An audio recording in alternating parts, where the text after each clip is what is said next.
Pak Haji ada masalah di pengurus. Bah tu, kau ndak ada Pak Haji berinfak nampak yang biasanya nama Pak Haji banyak tertulis tu. Gadanglah jumlahnya. Bah kau ndak ada nama Pak Haji lai. Kecik Pak Haji tu Pak. Dia mayo. Tu hamba Allah tu ada yang sedonya tu. Muslimin kaum muslimat rahimani wa rahimakumullah.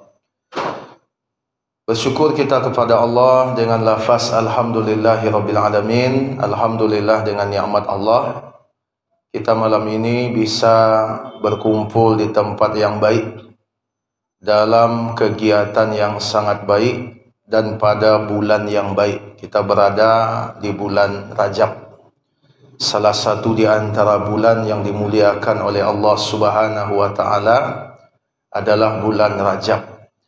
Inna iddatash syuhuri 'indallahi 12 syahran fi kitabillahi yawma khalaqas samawati wal ard minha arba'atun hurum. Jadi bulan Rajab ini adalah salah satu di antara bulan haram. Bulan haram itu adalah bulan yang mulia, bulan yang istimewa, bulan yang berbuat dosa dilarang dengan keras. Sekalipun di bulan lain juga berbuat dosa tidak boleh, tapi di bulan haram itu lebih tidak boleh lagi. Karena itu para ulama menyebutkan makna dari kalimat fala tazlimu fihinna anfusakum. Jangan kamu berbuat dosa di bulan itu, bukan berarti di bulan yang lain boleh, bukan. Di semua bulan tidak boleh berbuat dosa. Di bulan haram lebih keras larangan untuk berbuat dosa. Maknanya dosa di bulan itu lebih besar. Sehingga bisa jadi di bulan lain kita melakukan suatu dosa kecil dosanya, tapi tiba di bulan Rajab maka dosanya bisa dicatat sebagai dosa besar. Demikian pula sebaliknya, bisa jadi ada suatu amal yang kecil di bulan lain, tapi manakala itu dilakukan di bulan Rajab, maka dia akan dicatat sebagai amalan yang sangat besar. Ada 4 bulan haram disebutkan di dalam hadis Nabi sallallahu alaihi wasallam dari sahabat Abu Bakrah radhiyallahu taala an, salasatun mutawaliyat, 3 bulan berurutan, Zulqa'dah, Zulhijjah, Al-Muharram. Wa Rajabu Mudhar alladhi baina Jumada wa Sya'ban. Adapun yang terpisah, bulan yang hari ini kita berada di dalamnya, yaitu bulan Rajab. Salawat dan salam kita sampaikan kepada Rasulullah Nabi Muhammad sallallahu alaihi wasallam. Allahumma salli ala Muhammad wa ala ali Muhammad. Bapak Ibu sekalian rahimakumullah, Allah Subhanahu wa taala telah memuliakan Al-Qur'an. Dan semua yang berkaitan dengan Al-Quran menjadi mulia dengan sebab Al-Quran. Orang yang belajar Al-Quran mulia, orang yang mengajarkan Al-Quran mulia, orang yang membaca Al-Quran mulia, apatah lagi orang yang mengamalkan Al-Quran lebih mulia lagi. Dan di antara bentuk umat Islam memuliakan Al-Quran adalah dengan memuliakan fisiknya. Sehingga banyak Bapak Ibu sekalian, ya, kalau memuliakan fisik Al-Quran, insyaAllah ini suatu hal yang insyaAllah kita sudah mengamalkan. Sudah awak mengaji, awak cium Quran. Ya Pak? Kadang sampai laki kecil doang. Jadi Pak Ibu, itulah kita memuliakan fisik Al-Quran. Tak boleh letak Al-Quran di bawah. Nah, Bapak Ibu sekalian, di samping kita memuliakan fisik Al-Quran, ada pula yang perlu dimuliakan selain fisiknya. Apa itu? Memuliakan isinya. Bagaimana bentuk memuliakan isinya? Dengan mengamalkannya. Jadi dua-duanya perlu dimuliakan. Fisiknya perlu dimuliakan, isinya pun perlu dimuliakan. Nah, Bapak Ibu sekalian, malam ini kita akan mengkaji pesan Allah yang sangat penting di bawah naungan surat Al-Ma'un. Saya yakin Bapak Ibu, surat Al-Ma'un ini semua kita insyaAllah sudah hafal. Ayat dalam surat Al-Ma'un ini tidak panjang. Ayatnya cuma 7 ayat. Tadi kita baca di awal. Ayatnya 7 ayat. Kalau barisnya 4 baris. Pendek Pak Ibu. InsyaAllah kita semua hafal di sini. Kalau dibaca dalam solat tarawih Bapak Ibu, senang nanti jemaah Pak. Ya Pak? Bagus senang nanti jemaah Pak. Capek selesainya. Ya.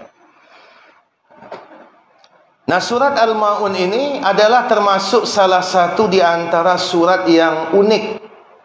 Kenapa dikatakan unik Bapak Ibu? Karena banyak surat-surat di dalam Al-Quran dan rata-rata memang seperti itu. Allah apabila berbicara tentang amal-amal soleh, itu rata-rata Allah mendahulukan amal yang berkaitan dengan dirinya, baru sesudah itu berkaitan dengan sesama manusia. Lihat misalnya, ketika Allah Subhanahu wa ta'ala berbicara tentang solat, aqimus solah wa atuz zakah. Solat dulu baru zakat. Solat itu lebih banyak berkaitan hubungan dengan Allah. Sekalipun ada juga berkaitan dengan sesama manusia, tapi hubungan dengan Allahnya lebih. Kemudian baru sesudah itu zakat, wa atuz zakah. Zakat itu lebih banyak berkaitan dengan hubungan sesama manusia. Sekalipun hubungan dengan Allahnya tentu juga ada. Sebab kita mengeluarkan zakat karena perintah Allah. Demikian pula Allah Subhanahu wa ta'ala menyuruh supaya menyembah Allah saja, kemudian berbakti kepada kedua orang tua. Wa qadha rabbuka alla ta'budu illa iyyah wa bil walidaini ihsana. Dan Tuhanmu telah memerintahkan kepada kamu supaya kamu tidak beribadah kecuali hanya kepada Allah saja dan kepada kedua orang tua, maka hendaklah kamu berbuat ihsan. Hendaklah kamu berbuat baik. Jadi Allah dulu baru manusia. Tapi tidak dengan surat Al-Ma'un Bapak Ibu. Di dalam surat Al-Ma'un justru tema utamanya adalah berkaitan dengan sesama manusia. Bayangkan, kok uniknya surat Al-Ma'un. Allah justru banyak berbicara yang berkaitan dengan sesama manusia. Jadi surat Al-Ma'un ini adalah surat yang berisi tentang kepedulian sosial. Ayat yang pertama Allah berbicara tentang pendusta agama. Baru Allah jelaskan siapa dia. Penghardi anak yatim. Tidak peduli kepada orang miskin. Kemudian sesudah itu baru apa? Baru solat dikaji Bapak Ibu. Habis itu apa? Orang yang ria. Habis itu apa lagi? Enggan memberi manfaat barang-barang berguna. Bayangkan, lebih banyak tema yang berkaitan dengan sesama manusia. Jadi kalau urutkan Bapak Ibu, manusia baru berkaitan dengan ibadah, dengan Allah. Habis itu berkaitan dengan Allah lagi, termasuk berkaitan dengan manusia, ria. Kemudian terakhir ditutup lagi berkaitan dengan manusia, enggan memberi manfaat barang-barang yang berguna. Jadi seolah-olah Allah ingin mengajarkan kepada kita Bapak Ibu, jangan orang hanya memperhatikan amalan yang berkaitan dengan Allah saja, tapi dia abai memperhatikan amalan yang berkaitan dengan sesama manusia. Abu pernah mengaji di suatu masjid, kajian rutin. Jadi pada satu waktu Pak Ibu, itu tema kita adalah solat tahajud dan keutamaannya. Itu berapa kali pertemuan Pak. Kemudian habis itu infak dan keutamaannya. Tiba di tahajud dan keutamaannya Pak Ibu, banyak pertanyaan Pak. 6:30 dan sudah pengajian lagi. Kemudian tema infak, tidak ada pertanyaan cialah ya Ustaz. Tak ada pertanyaan. Sehingga sudah pengajian tu ditulis ambo dia jamaah Pak Ibu dek pengurus Ustaz. Sebentar Ustaz. Lain tak kaji Ustaz. Tak kaji mana ndak Pak Ji? Apa tu Pak cepat? Patang ketika awak mengaji tahajud, banyak pertanyaan dah Ustaz. Ayo Pak. Kini ndak ada pertanyaan dah Ustaz. Yo bah tu Pak cepat. Aku mau kecian kau Ustaz Jamaah awak tu ketika Ustaz mengaji infak tadi, lah tabayang dia piti keluar. Dia kalau masalah solat tu Pak Ibu, ketuju dengan Pak. Tapi kalau lah masalah infak tu, agak kurang dia nyok. Dia awak dah suka nampak. Tadi Ustaz Sofian bicara masalah ambulan tadi. Banyak orang Bapak Ibu solatnya luar biasa Pak. Solatnya hebat. Tapi pelik-peliknya bukan main Bapak Ibu. Lewat kota infak, astagfirullah, astagfirullah. Lalu kota infak Pak, alhamdulillah, alhamdulillah. Ada nak sikor Pak Ibu? Tak ada sikor, tak. So nyalang-nyalangnya encik mata Pak. Lalu kota infak, cicak laluk itu. Lah lewat kota infak, jagonya. Boleh ni lewat tu makanan, snack Pak, jago. Kalaupun dia berinfak, dia pilih-pilihnya Pak. Ada pitinya piti 50, ada piti 5.000, 50-nya letakkan di kanan. 5.000 letakkan kiri. Lewat kota infak. Rupanya yang lupa di mana piti 5.000 tadi kau. Lupanya. Ambil dengan sebelah kanan Pak. Sebelah kanan piti berapa tadi? 50. Lah masuk ke dalam Pak Ibu. Baca mengaluannya oleh buruk manuangnya. Makanya kalau ada orang sudah berinfak Pak, manuangnya tu positif salah masuk tu Pak. Jadi ayat ini, surat Al-Ma'un ini Bapak Ibu, tema besarnya adalah bagaimana Allah mendidik kita untuk peduli kepada sesama. Bapak Ibu sekalian rahimakumullah, Allah Subhanahu wa taala menamai surat ini dengan surat Al-Ma'un. Jadi nama ini tidak begitu saja. Nama ini adalah petunjuk dari Allah Subhanahu wa taala. Surat Al-Ma'un. Dan tidak banyak surat yang dinamakan dengan nama yang bukan di ayat pertama. Tidak banyak. Rata-rata nama surat di dalam Al-Quran itu, Pak Ibu, itu ada di ayat pertamanya. Contoh misalnya, Alam tara kaifa fa'ala rabbuka bi ashabil fil. Suratnya Al-Fil. Li'ila fi Quraisy. Suratnya Quraisy. Inna a'tainakal kausar. Suratnya Al-Kausar. Tapi tidak dengan Al-Ma'un Pak. Makanya Al-Ma'un kau gak payah nak-nak kau baca surat Al-Ma'un. Fikirnya lo tu. Sebab justru namanya ada di ayat terakhir. Bukan ayat pertama. Tapi kalau di kecian baca surat Ar-Ra'aita, nyambung tu. Karena surat ini namanya berada pada ayat terakhirnya. Al-Ma'un. Apa arti Al-Ma'un? Al-Ma'un artinya adalah barang-barang yang berfaedah. Dan ada satu kisah yang berkaitan dengan surat ini. Kisah di negeri kita, di Indonesia. Kisah tentang Kiai Haji Ahmad Dahlan. Beliau pernah mengulang-ulang surat ini di dalam kajian subuh beliau, kajian tafsir subuh. Beliau pernah mengulang-ulang tafsir surat Al-Ma'un sampai berkali-kali. Akhirnya saking itu kaitu sekaji, Bapak Ibu, apakah kalian sudah mengamalkan surat Al-Ma'un ini, kata beliau. Akhirnya Bapak Ibu, beliau ajak jemaah itu. Apa tema dari surat Al-Ma'un tentang anak yatim? Bagaimana peduli kepada anak yatim? Cari anak yatim. Bagaimana perhatian kepada orang miskin? Dicari orang-orang miskin. Kemudian surat ini berbicara pula tentang solat. Kemudian surat ini juga berbicara tentang bagaimana memberikan manfaat dengan barang-barang yang berfaedah. Ini yang harus kita bangkitkan hari ini Bapak Ibu sekalian, jiwa kepedulian. Karena banyak hari ini orang yang sangat perhatian dengan amal-amal yang berkaitan dengan Allah semata, tetapi abai dengan amal-amal yang berkaitan dengan manusia. Mari kita lihat ayat demi ayat dari surat Al-Ma'un. Allah Subhanahu wa taala mengawali surat ini, ara'aital ladzi yukadzibu biddin. Para ulama ahli tafsir menyebutkan,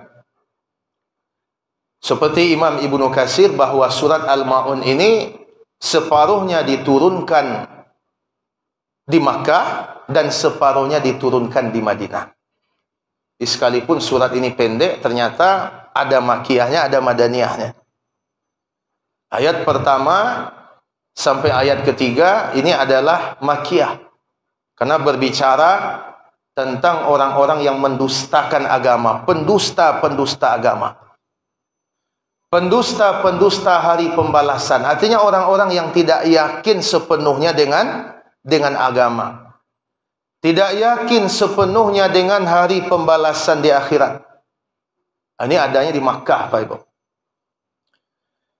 Adapun ayat yang keempat sampai ayat yang keenam ini berbicara tentang lalai dalam solat, kemudian riya. Dan ini adalah ciri khas dari orang-orang munafik. Dan ini adanya di Madinah. Karena itu ulama ahli tafsir menyebutkan bahawa surat Al-Maun ini sekalipun dia singkat, ternyata sebagiannya turun di Makkah dan sebagiannya turun di Madinah. Allah Subhanahu wa taala mengawali surat ini dengan kalimat ara'aital ladzi yukadzibu biddin. Tahukah engkau allazi yukadzibu biddin, orang yang yukadzibu biddin, yang mendustakan. Ad-din ada dua makna, dan dua makna ini kedua-duanya benar. Makna yang pertama dari ad-din ini adalah agama. Dan makna yang kedua dari ad-din ini adalah hari pembalasan. Maliki yaumiddin, yang menguasai hari pembalasan. Allah mengawali ayatnya dengan bentuk pertanyaan, ara'aital ladzi yukadzibu biddin, tahukah engkau orang-orang yang mendustakan agama atau mendustakan hari pembalasan? Intinya Bapak Ibu, ini adalah sebuah julukan yang sangat buruk. Pendusta agama. Kamu yakin Pak Ibu, kalau duto-duto ketek-ketek Pak, mungkin awak seketek banyaknya masih ada ke? Duto-duto ketek Pak. Awak ada acara jo kawan-kawan. Berjanji jam 8 lah tiba di lokasi. Lah tiba orang sado jam 8 Pak. Ada seseorang apa-apa lun tiba nyolai. Lah di mana Pak kini kok? Ambo lampir tiba mana kok ha? Padahalnya masih masang kos kaki di rumahnya Pak. Ada ndak yang bantu ada Pak? Ada pun tak Pak Ibu? Lain. Tapi ambo memang dapat macet tadi Ustaz. Macet di simpang Rumbia Pak Ibu ke rumah tadi dulu sampai pintu. Tu pas luar biasa macet di Sukur tadi. Lampunya ndak normal tu Pak. Biasanya lampu merah tu kan normal tu. Ada poluan mengecek tadi nampak tu. Terdengar suaranya. Tadi ndak ada tu. Sehingga orang kalau mak saya sian dan bagak masuk. Kerana lampunya sedang bermasalah. Jadi tu kadang awak ditanya awak lomba rangkek lah. Kau sedang di jalan aku lampu tiba kau itu duto tu Pak. Duto, tapi tidak separah duto yang disebut di dalam ayat ini. Atau misalnya sebagian ibu-ibu misalnya majak anak ke pasar atau majak cucu ke pasar. Tiba di pasar, cucu ko nampak dia kue, nampak makanan dia, warna-warninya banyak. Balang-balang bantuannya. Anyu ingin nek balik tu, kecil ibu. Dah lama ke tu kue tu. Lah tu model tu Pak. Itu gawat tu Pak. Tu betul tu. Apalagi kalau terdengar ada orang yang menggalih kue tu Pak, mau cakap tu. Bah dibuat bacanya. Awak piti kurang berkecian kue orang tu duto je tu. Atau misalnya ada sebagian orang dulu Pak Ibu, dulu ya, kalau ada misalnya anaknya payah mandi, cucunya payah mandi, kadang-kadang ditakui-takui tu Pak. Mandi nak, kalau tidak mandi, tangkap polisi. Ada kerja polisi menangkap orang tidak mandi Pak? Tidak ada Pak. Kerja polisi mana? Vaksin. Langsung keluar asli. Menangkap orang tak vaksin. Lain juga gini Ustaz. Lain juga. Itu dutonya tu.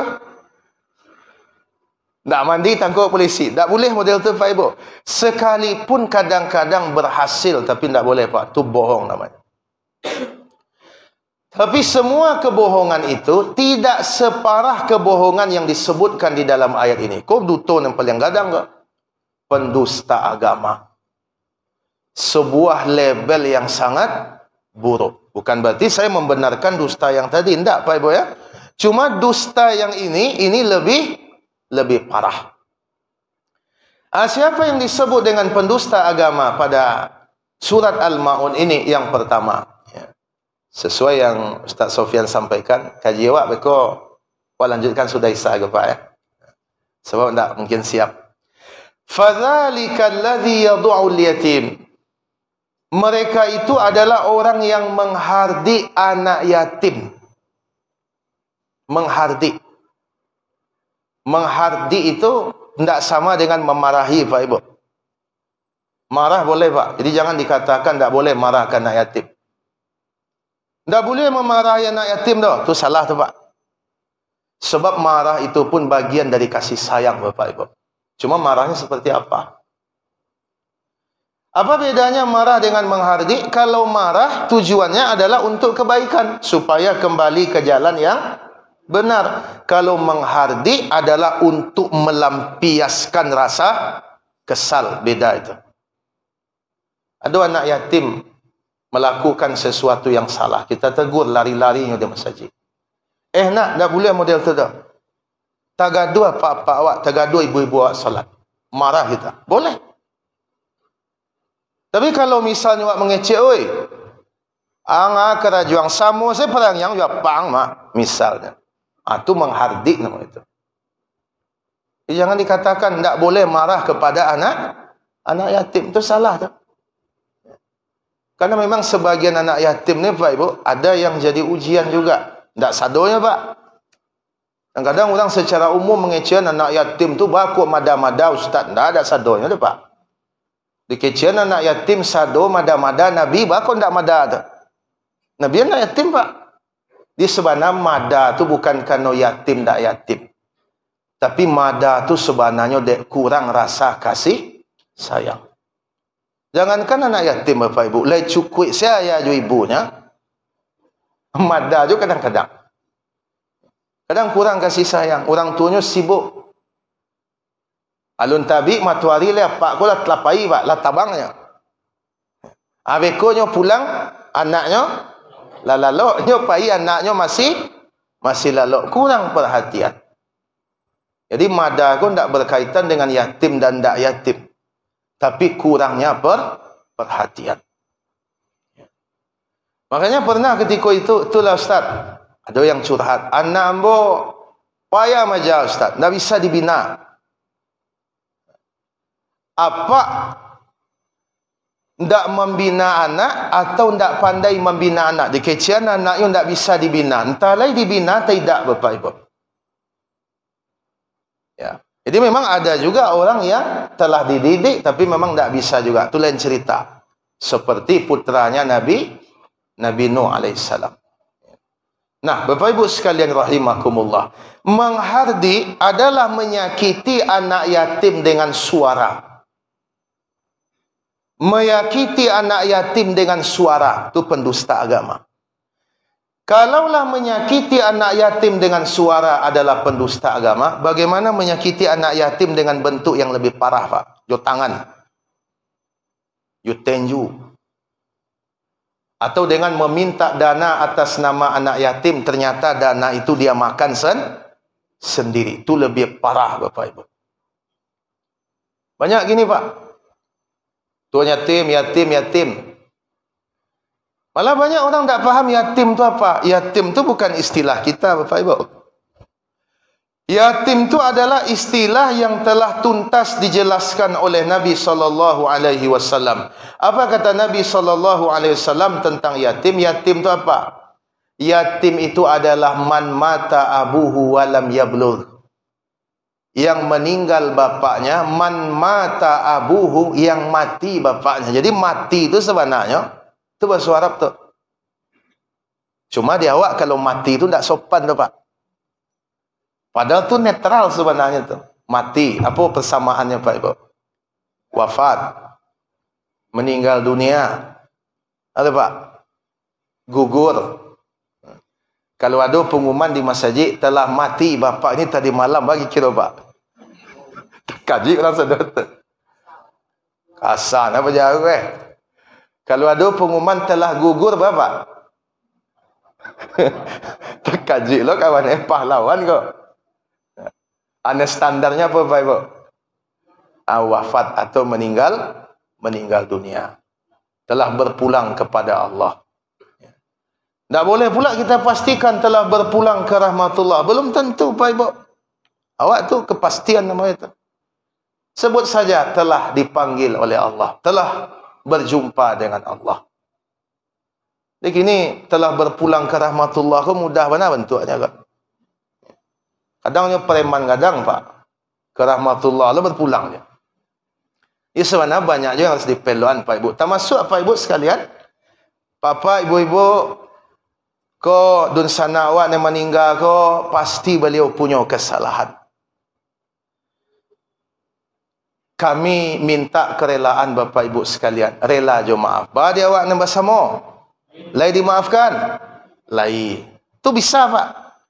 Salah beliau dimaafkan dia awak. Sebab beliau salah ke awak. Dan sebaliknya kau yang salah kau. Adapun kesalahan Bapak Ibu ke beliau kau awak salah ke beliau. Siapa yang maafkan Pak Ibu? Yang maafkan siapa? Tidak nyambung Pak. Mestinya yang memaafkan beliau yang meninggal pula. Jadi apa kelanjutannya? Adapun kesalahan apa-apa ke beliau kau, kami selaku ahli waris adalah terlebih dahulu memaafkan. Ambo cambemu kau jago apa? Aku ada ndak do maafkan nang pandai-pandai semah kecilnya. Itu ndak betul tu Pak. Ini ndak betul Pak Ustaz. Adapun kesalahan Bapak Ibu kepada beliau kau, kita berprasangka baik. Berhusnuzan kita. Mudah-mudahan beliau sebelum meninggal dunia telah memaafkan. Jadi beliau yang memaafkan Pak. Atau kalau ahli waris ini sempat dia mendengar perkataan dari orang yang meninggal ini sebelum meninggal, adapun ko ado salah orang kaya layak maafkan sadonyo. Berarti wak penyampai pesan tu. Adapun kesalahan Bapak Ibu ke beliau, beliau beramanah kambo, beliau berpasan kambo, beliau adalah memaafkan. Jadi siapa memaafkan Bapak Ibu? Beliau. Assalamualaikum, siapa memaafkan Pak? Ahli waris. Tak nyambung tu Pak. Tu acok tu. Jadi apa yang meninggal aku kan kicu aja tu Pak. Kan otak aja Pak.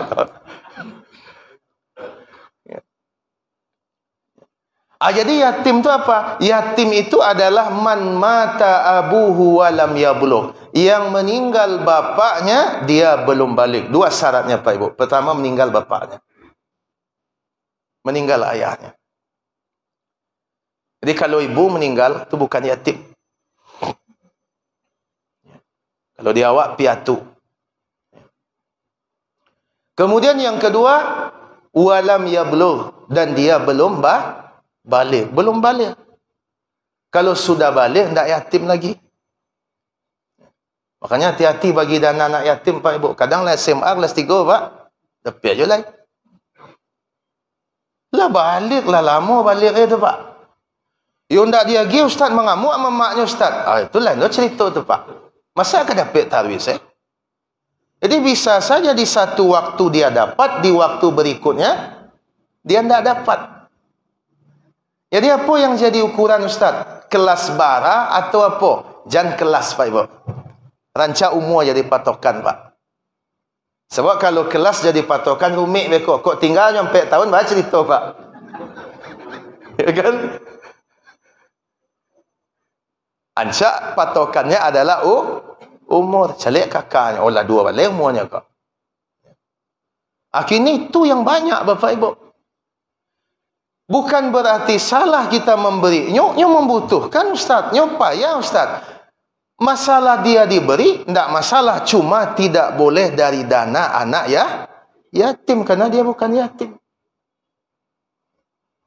Jadi kalau dana anak yatim dikasih kepada yang bukan anak yatim, itu tidak amanah, Pak. Nyo lado onggok-onggoknya cik-cik. Kalau dana anak yatim, berarti penerimanya yatim. Bapak Ibu sekalian rahimakumullah.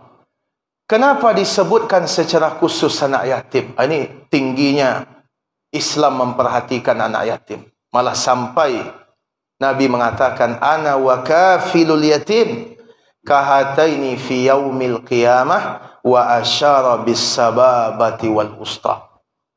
Aku dan orang yang kafil. Kafil itu artinya menanggung. Menanggung. Memikul beban anak yatim. Maka nanti dia kelak seperti dua jari ini bersamaku di hari kiamat. Bayangkan awak dengan seorang pejabat, saya Pak, ambo jo Pak Wali ko Pak, ambo jo gubernur ko, hebat tu. Bayangkan ko jo Nabi Pak Ibu. Kita bukan sahabat Nabi, tapi kita bisa seperti ini dengan Nabi. Awak pun tak ada sahabat Nabi salah je dah. Sahabat Nabi apa syaratnya Pak Ibu? Jumpa dengan Nabi sekalipun sesaat. Anda doa cik Allah itu Pak. Berarti awak tak sahabat Nabi dah. Jumpa dengan Nabi. Yang kedua, wafat dalam keadaan beriman. Kalau yang kedua, insya-Allah bisa. Tapi lalu pastilah Pak, awak tak tahulah dah. Tapi yang jelas pasti kita bukan sahabat Nabi. Tapi sekalipun kita bukan sahabat Nabi, kita punya peluang untuk seperti ini dengan Nabi. Kahataini fi yaumil qiyamah wa asyara bis sababati wal wusta. Beliau berisyarat dengan dua jari beliau, as-sababah telunjuk, al-wusta jari tengah. Bagaimana bentuk kepedulian kepada yatim Bapak Ibu? Banyak bentuk kepeduliannya. Misalnya tinggal juga awak biannya. Tapi Pak Ibu, perlu juga kita ingatkan, kalau ada anak yatim yang awak pelihara Pak Ibu, upayakan yang awak pelihara itu, apalagi orang yang tak punya anak, adalah masih punya hubungan kekerabatan. Supaya nanti tidak bermasalah pada hukum kemahraman. Contoh misalnya, suami istri tak punya anak. Apa kau meninggal adiknya. Adik laki-lakinya meninggal. Nyambi anak adiknya kau. Anak adiknya dan kan nyambi yang laki-laki itu yang produksi Pak Ibu. Yang laki-laki itu yang produksi nyambiaknya. Yang produksi nyambiaknya. Bakok yang produksi nyambiaknya.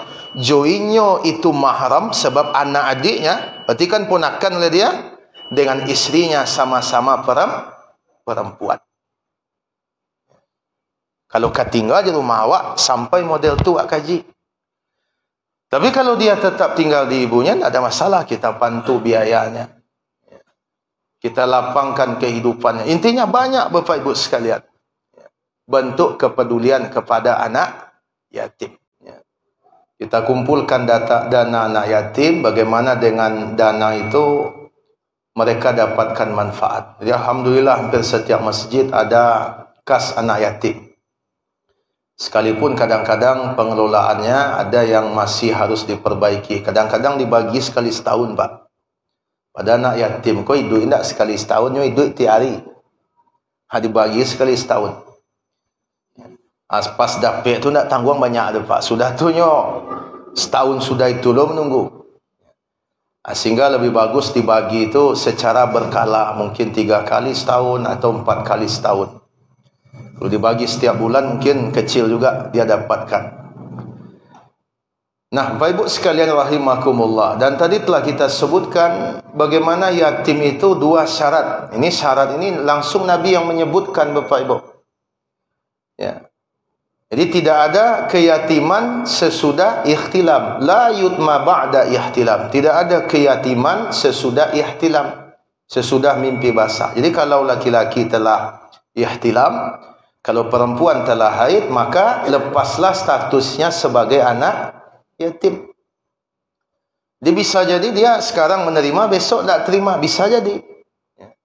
Jadi misalnya ada satu rumah meninggal ayahnya, anaknya 5. Dari 5 itu bisa jadi tidak semuanya anak yatim. Bisa jadi yang yatim itu cuma berdua, bisa jadi bertiga. Dia akan tak Pak Ibu, kalimo-limonya anak yatim. Itu kekeliruan.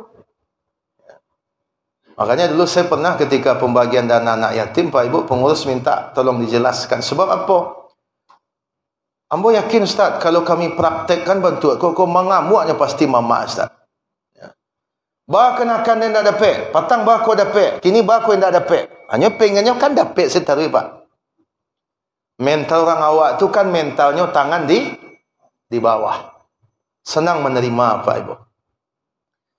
Padahal memberi itu lebih baik dibandingkan menerima. Nabi mengatakan yadul ulia khair min yadis sufla. Tangan di atas lebih baik dibandingkan tangan di bawah.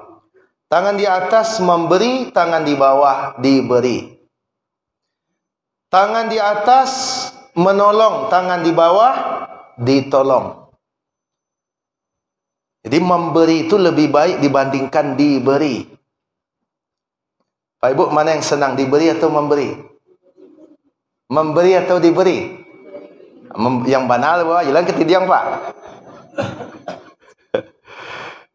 Kebanyakan orang senang diberi. Sedang mengamuk-ngamuk Pak, dia piti Pak. Sana berubahnya tu. Ada pernah kejadian Pak Ibu. Ada suami talak pulang Pak. Apa telefon tak diangkat-angkat. WA tak dibaca-baca. Pulang jam 10:30. Mengamuk-ngamuk ibu kau. Kamu dah apa-apa. Pokoknya gitu-gitulah. Kau ada piti. Oh bakok lah Mona udah pulang. Langsung baru lunak langsung Pak. Itu bahayanya pengaruh piti kan. Nah Pak Ibu sekalian rahimakumullah. Jadi tidak perlu segan-segan. Kemarin dapat, sekarang tak dapat. Ya gimana lagi Pak Ibu. Masa dapat taruh Pak. Jadi kepedulian kepada anak yatim ni penting. Anak yatim ni aset kita Bapak Ibu. Aset. Kemudian Allah sebutkan pula wala yahuddu ala ta'amil miskin.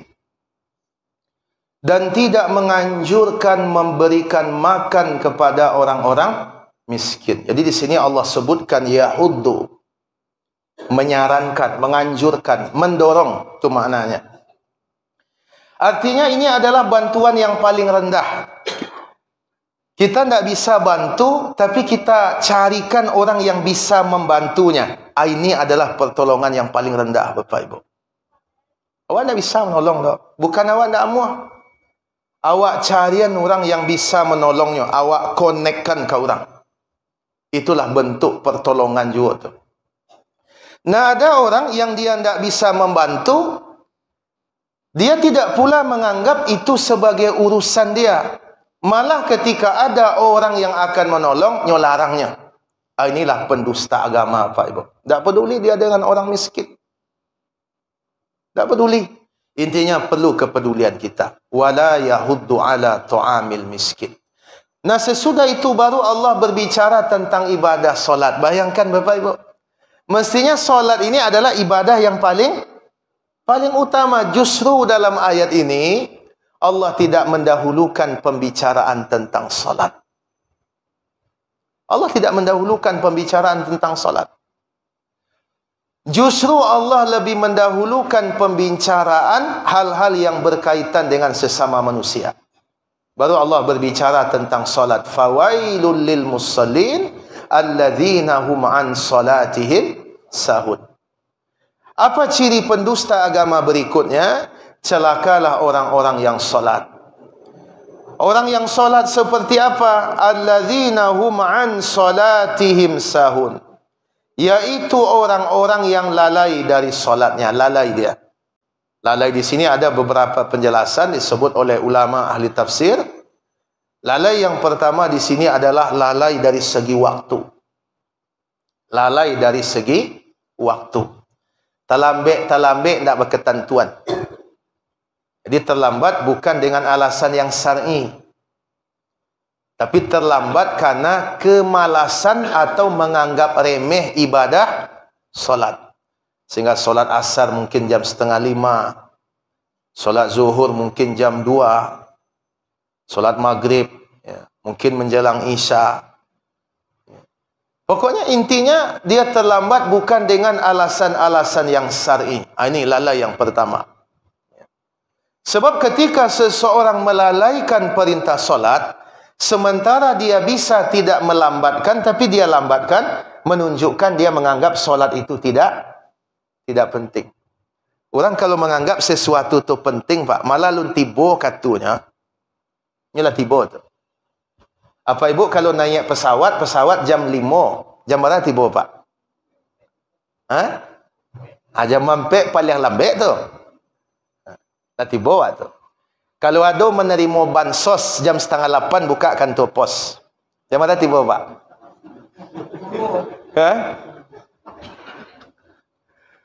Jam berapa tibo?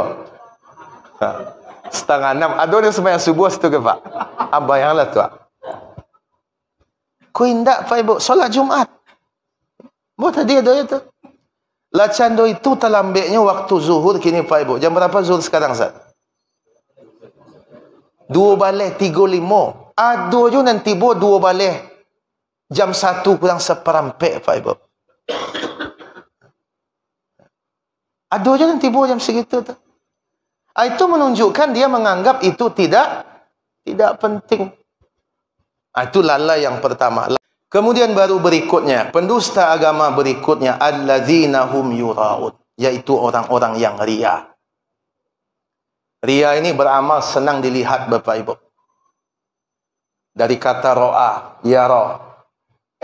Ria, senang dilihat. Ya, kalau nampak orang tu semangat.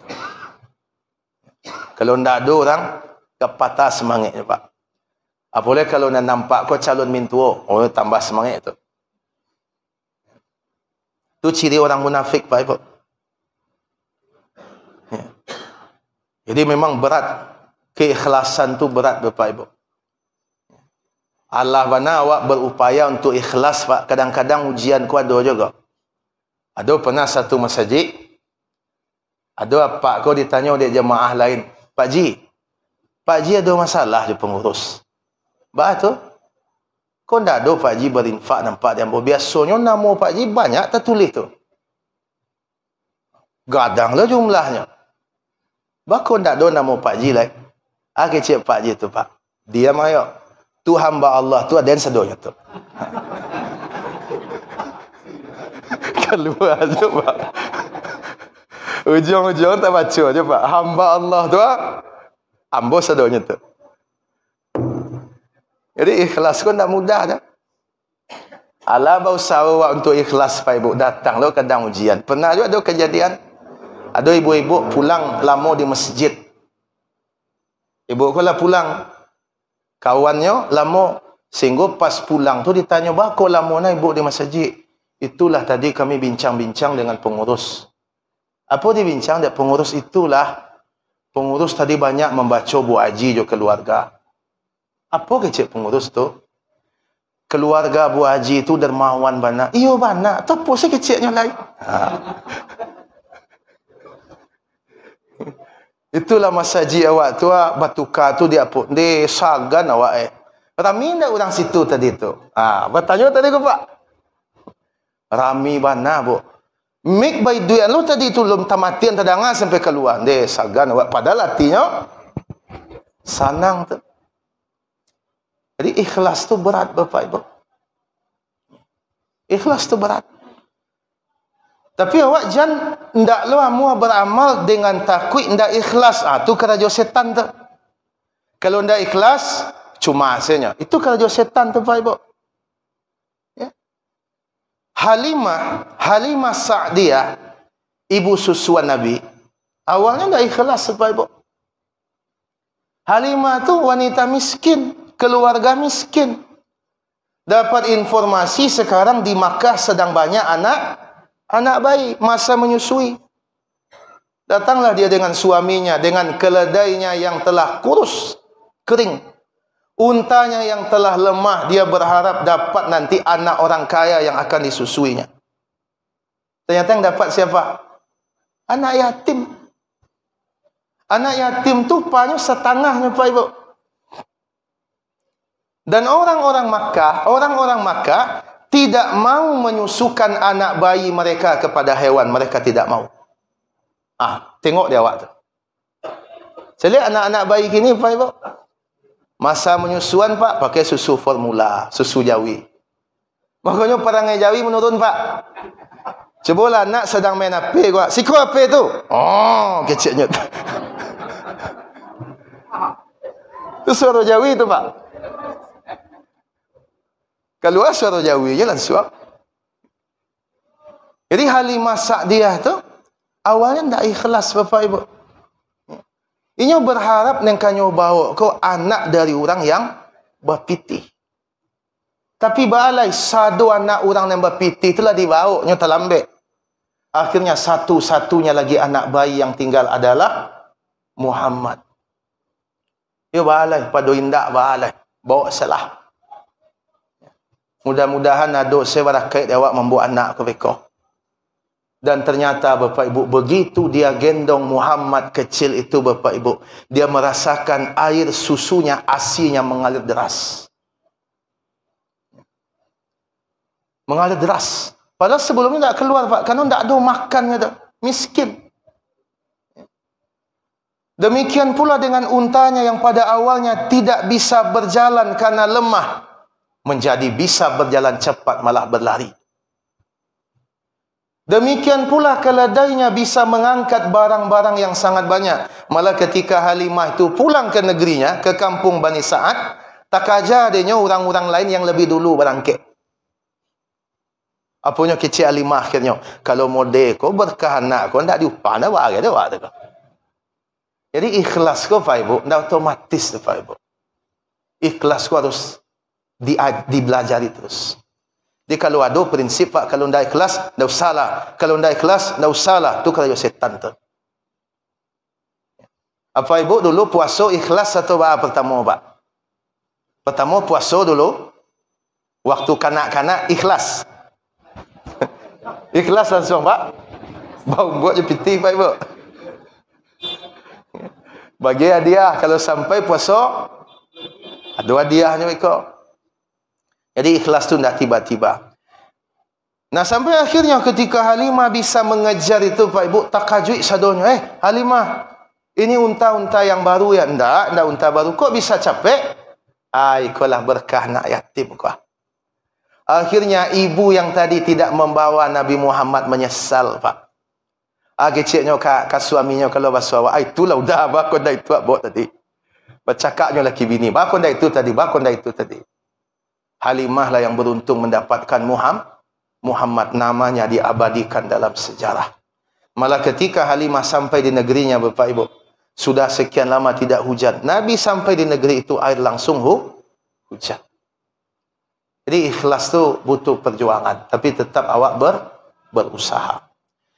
Wa yamna'unal ma'un. Ciri pendusta agama berikutnya adalah dia enggan memberikan manfaat, bisa memberikan, bisa meminjamkan barang-barang yang berfaedah. Apa saja?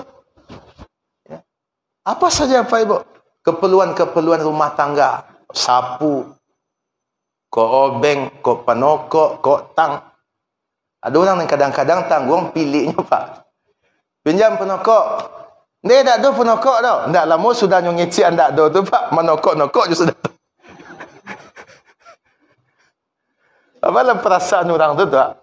Ditanya penokok tak ada dah. Sudah tu hanya menokok lain. Tak maunya memberikan manfaat tu Pak Ibu. Kadang sapu lidi bagi ada sapu buk salang sapu buk. Pula tetangga baru pindah. Dia di malah sapu tak nampak sapu dah. Sudahnya kecian tak nampak tu menyapunya lah. Sampai ke pilik model itu. Adik Pak Ibu sekalian rahimakumullah, sekalipun ada orang kadang-kadang pilih tu Pak. Dek kerana tak adanya balik-balian tu Pak. Ada je tu. Jadi salang tang tak balik. Disalang penokok ndak balik. Disalang sapu ndak balik. Tapi kalau nenggak tinggi-tinggi ragonya Pak Ibu janganlah disalang Pak auto, jangan disalang Pak laptop. Itu ndak lo masuk tu kalau sudah yang seperti itu. Intinya Bapak Ibu sekalian, jadilah orang yang memberikan manfaat sekecil apapun. Jadi tema dari surat Al-Maun ini lebih banyak berbicara tentang hubungan sesama manusia yang kadang hari ini banyak dilupakan oleh orang. Telah Pak Ibu sekalian rahimakumullah, jam 9 kurang. Terima kasih Pak Ibu lah bersabar. Ba'da Isya pun masih tetap hadir menyimak apa yang kita sampaikan.